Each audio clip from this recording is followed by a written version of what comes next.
اللہ پاک اس کے 10 درجات بلند فرماتا ہے. صلو علی الحبیب صلی اللہ تعالی علی محمد صلی اللہ تعالی علیہ وسلم. پیاری پیاری اسلامک بھائیوں، نگاہیں نیچے کیے ہوئے توجہ کے ساتھ رضا الہی کے لیے علم دین حاصل کرنے کی نیت سے فیضان نماز کا درس سنیے.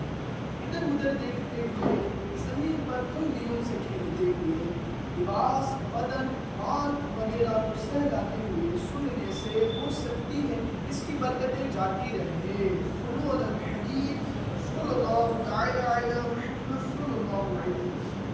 حضرت سیدنا عبداللہ بن عباس رضی اللہ تعالیٰ نے فرمایا، زمین 40 دن تک مسلمان پر روتی ہے. مسلمان جس جگہ پڑھتا ذکر اللہ کرتا ہے وہ جگہ قیامت میں اس کی گواہی دے گی. حضرت سیدنا عطا خراسانی رحمۃ اللہ تعالیٰ نے فرمایا، بندہ زمین کے جس حصے پر بھی سجدہ کرتا ہے وہ قیامت میں اس کی گواہ دے گا، اور جس دن وہ مرتا ہے زمین کا وہ ٹکڑا اس پر ہوتا ہے. حضرت سیدنا ابو عبید رحمۃ اللہ تعالی بیان کرتے ہیں، جب مسلمان کا انتقال ہوتا ہے تو زمین کے مختلف گوشے یعنی کونے یوں پکار اٹھتے ہیں، اے اللہ ایمان والا بندہ فوت ہو گیا. آسمان و زمین اس پر روتے ہیں. اللہ پاک ان دونوں سے ارشاد فرماتا ہے، تم میرے بندے پر کس وجہ سے ہوئے؟ وہ عرض کرتے ہیں، اے ہمارے رب، وہ بندہ ہمارے اس گوشے یعنی کنارے سے بھی گزرا، تیرا ذکر کرتا ہوا گزرا. امیر المؤمنین حضرت سیدنا مولا علی کرم اللہ تعالی وجہہ الکریم نے فرمایا، جب مسلمان کا انتقال ہوتا ہے زمین میں اس کی نماز کی جگہ اور آسمان میں اس کا عمل چڑھانے کا دروازہ اس پر ہوتا ہے. پھر آپ نے یہ فرمایا، ترجمہ کنز ایمان، تو ان پر آسمان و زمین نہ ہوئے. حضرت سیدنا عبداللہ بن عباس رضی اللہ تعالیٰ سے اللہ پاک نے اس فرمان یعنی ان پر آسمان و زمین نہ ہوئے کے متعلق پوچھا گیا کہ کیا زمین و آسمان میں کسی پر ہوتے ہیں؟ تو آپ نے فرمایا، ہاں، کیونکہ مخلوق میں کوئی بھی ایسا نہیں جس کے لیے آسمان میں دروازہ نہ ہو. اسی سے اس کا رزق اترتا ہے اور اسی سے اس کا عمل بلند ہوتا ہے. بنی اسرائیل میں ایک نمازی عورت تھی. بدقسمتی سے اس کا شوہر غیر مسلم.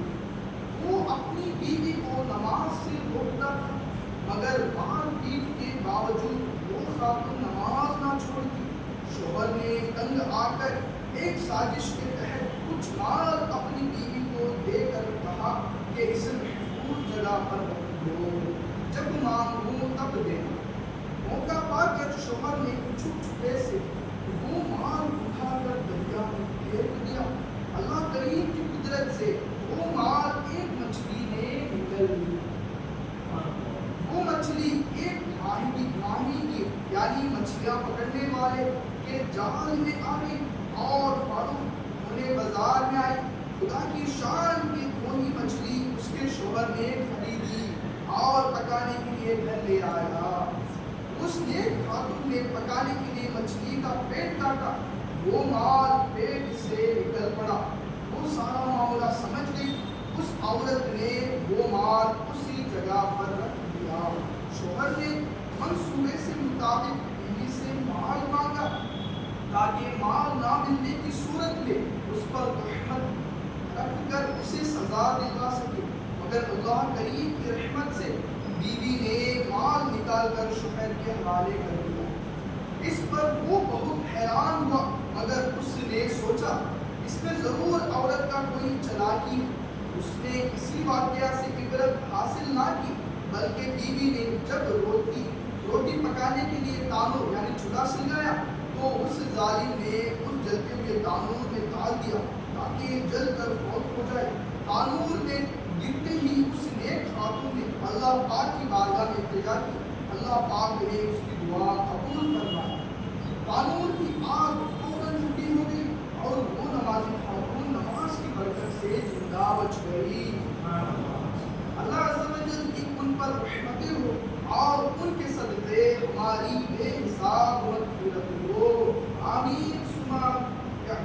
النبي الآمين صلوا على الحبيب صلی اللہ تعالی علی محمد صلی اللہ علیہ وسلم. عزت کے ساتھ نوری لباس اچھی زیورات سب کچھ تمہیں پہنائے گی اے بیویو نماز. تو پیارے اسلامی بھائیوں اس واقعہ سے ہمیں کیا معلوم ہے؟ بنی اسرائیل میں ایک نیک عورت تھی, وہ نمازی تھی, یعنی 5 وقت کی نمازی تھی. تو اس کے بعد کیا ہوا, اس کا جو شوہر تھا وہ غیر مسلمان, تو وہ اسے نا مار پیٹ کرنے کے باوجود اس عورت نے نماز کو نہ چھوڑی. تو ایک دن کیا کیا, اس شوہر نے چلاکی یعنی ہوشیار کر کے اس کی بیوی کو کچھ مال دیا, دے کر کہا کہ اس کی حفاظت سے جب میں پوچھوں گا تب مجھے اسے لوٹا. تو اس نے کیا کیا, جب یہ عورت نہیں تھی یعنی نماز میں مشروف, تو اس نے جا کر اس مال کو لے لیا, ایک دریا میں اس کو پھینک ڈالا. تو اللہ کی قدرت اور شان سے ایک مچھلی نے اس مال کو نکل لیا. اس کے بعد جو ایک مچھلی پکڑنے والا تھا تو وہ اس کے جال میں مچھلی آ گئی. تب اس نیک خاتون کا مرد جب بازار میں جا کر اس مچھلی کو خریدا تو وہی مچھلی اس کے شوہر نے خرید لیا. تب اس کا شوہر اس مچھلی کو لے کر بیوی کو دیا پکانے کے لیے. اس عورت نے اس مچھلی کا پیٹ کاٹا, تو کاٹنے کے فوراً بعد اس مال اس پیٹ سے نکل پڑا. تو اس ایک خاتون نے سارا معاملہ سمجھ لی. تو اس کے بعد اس کے شوہر نے چلاکی کر کے یعنی اس کی بیوی کو سزا دلوانے کے لیے اسے معاملہ کی مال لے کر آیا. تو اس بیوی نے ایسا جا کر مطلب جیسا آپ کچھ بھی نہیں معلوم تھا تو ویسے ہی وہ عورت نے اس مال کو لے کر آ گئی. تو اس کا مرد تھا تو وہ سمجھا اس لیے بہت چلا گیا, اس میں کچھ نہ کچھ چکر ہے. تو پھر اس کے بعد اس نے اور چلا گیا اور ہوشیار کر کے تب اس کی بیوی ہے نا روٹی پکانے کے لیے تانور یعنی چولہا کو سلگایا. تو اس چولہے پر اس نیک خاتون کو اس کے مرد نے ڈھکل ڈالا. تو اللہ کی بارگاہ میں اس نیک خاتون نے فوراً جتنی ہی دعا کرتی ہے تو اللہ تعالیٰ اس نیک خاتون کی دعا قبول فرماتا ہے. تو فوراً اس تانور یعنی چولہا بجھ جاتا ہے, ٹھنڈا ہو جاتا ہے. تو پہلے اسلامی اس سے ہمیں یہ معلوم ہوتا ہے کہ نماز ایسی عبادت ہے ہر بلائیوں سے ہمیں بچاتی ہے, ہر پریشانیوں سے, ہر طرح کی پریشانیوں سے ہمیں بچا لیتی ہے. ہماری اور ہمارے تمام گناہوں کی بھی بے حساب مغفرت ہو جاتی ہے.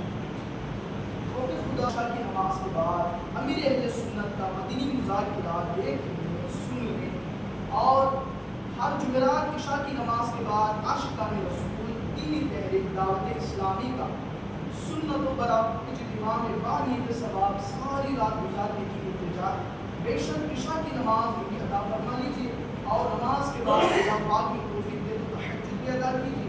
ہر ماہ کم از کم 3 دن کے مدنی قافلوں میں سنت و برا سفر اور روزانہ جائزہ کے ذریعے ایک اعمال نامہ رسالہ پر کر کے ہر ماہ کی پہلی تاریخ کو اپنے یہاں کے ذمہ دار کے ذریعے جمع کرنے کا معمول بنا لیجیے. انشاءاللہ عز و جل اس کی برکت سے پابند سنت بننے, گناہوں سے نفرت کرنے اور ایمان کی حفاظت کے لیے فکر مند ذہن بنے گا. الحمدللہ رب العالمین.